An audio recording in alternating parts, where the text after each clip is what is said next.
जब श्री नितिन गडकरी जी ने इस मंत्रालय का भार संभाला था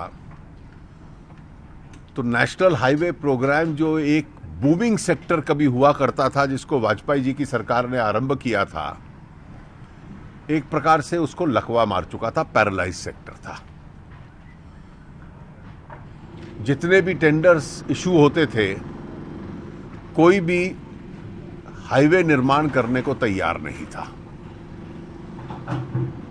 विवाद थे, पेमेंट्स के विवाद थे, और एक प्रकार से पैरालाइज्ड सेक्टर को एक बार पुनः आरंभ करना था। और आज 1.5 साल बाद इसको पुश करने का असर यह हुआ है कि इस सेक्टर में एक बार फिर बहुत तेजी आई है। जिस वक्त ये पैरालाइज था, उस वक्त ये भी असर था कि जितने भी कॉन्ट्रैक्टर्स थे वो बैंक्स का जो अपना ऋण था उसको भी चुका नहीं पा रहे थे, और बैंकिंग स्ट्रेस में भी ये सेक्टर ऐड कर रहा था। इसमें कई कदम सरकार ने उठाए हैं। एक स्वाभाविक कदम था कि सरकार के बजट के माध्यम से हाईवे प्रोग्राम के लिए काफ़ी पैसा दिया गया। सेक्टर में लिक्विडिटी सरकार ने डाली, जो पब्लिक इन्वेस्टमेंट थी उसको बढ़ाया, और सरफेस ट्रांसपोर्ट मिनिस्ट्री ने उस लिक्विडिटी का लाभ उठाते हुए एक बार फिर उस सेक्टर को आरंभ किया है। जितने रुके हुए प्रोजेक्ट थे उन कॉन्ट्रैक्ट्स में फ्लेक्सिबिलिटी लाए।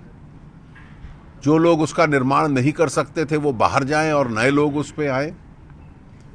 जो प्रोजेक्ट नहीं चल सकते थे उसको रद्द किया जाए, जो चल सकते हैं उनको आरंभ किया जाए। और इसके साथ साथ सरकार ने स्ट्रक्चरल चेंजेस भी शुरू किए हैं। जो आर्बिट्रेशन एक्ट बदला है, जो कमर्शियल कोर्ट्स बनाए हैं, उससे अब सालों साल ये झगड़े पेंडिंग नहीं रहेंगे। कुछ दिनों के अंदर ही उनका हल अपने आप में ढूंढेगा और वो हल अब हम लोगों को मिलेगा। और इस सब का परिणाम ये हुआ है कि पिछले वर्ष लगभग 6,800 किलोमीटर हाईवे के टेंडर अवार्ड हुए हैं, कॉन्ट्रैक्ट्स दिए गए हैं।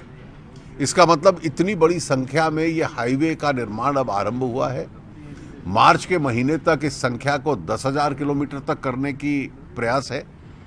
और अगर इतने अधिक मात्रा में कॉन्ट्रैक्ट अवार्ड हुए हैं और सरकार के पास, हाईवे अथॉरिटी के पास साधन भी हैं उसकी पेमेंट करने के लिए, तो आज आवश्यकता ये है कि बैंकिंग सिस्टम एक बार फिर से हाईवे डेवलपमेंट को पूरे रूप से समर्थन दे रहा है।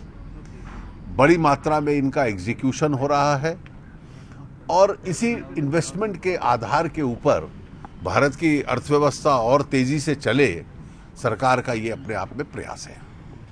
So could you also give a brief comment on the outcomes of the meeting in English once, sir? Well, I think this is a meeting of the stakeholders involved in the National Highway Construction Program. Government, financial sector, financial services, banks, financial institutions, and the contractors who execute the projects are putting their head together how to expedite the matter. About a year and a half ago, when Gadkari ji had taken the responsibility for this sector, it was a paralyzed sector.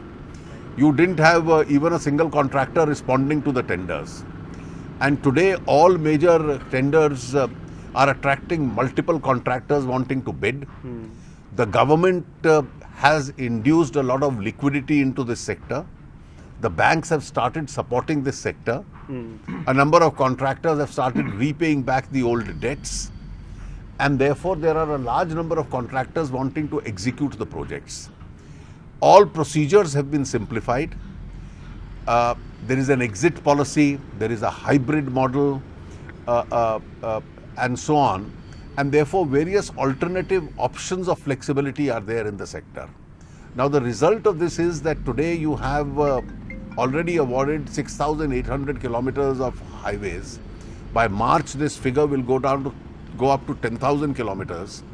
And with such large projects being awarded, I think its spiral effect on steel, cement, employment generation, auto sector all is going to take place. And certainly the highway program's success has taken the complete stress out of this sector. It's also additionally contributing to our growth rates.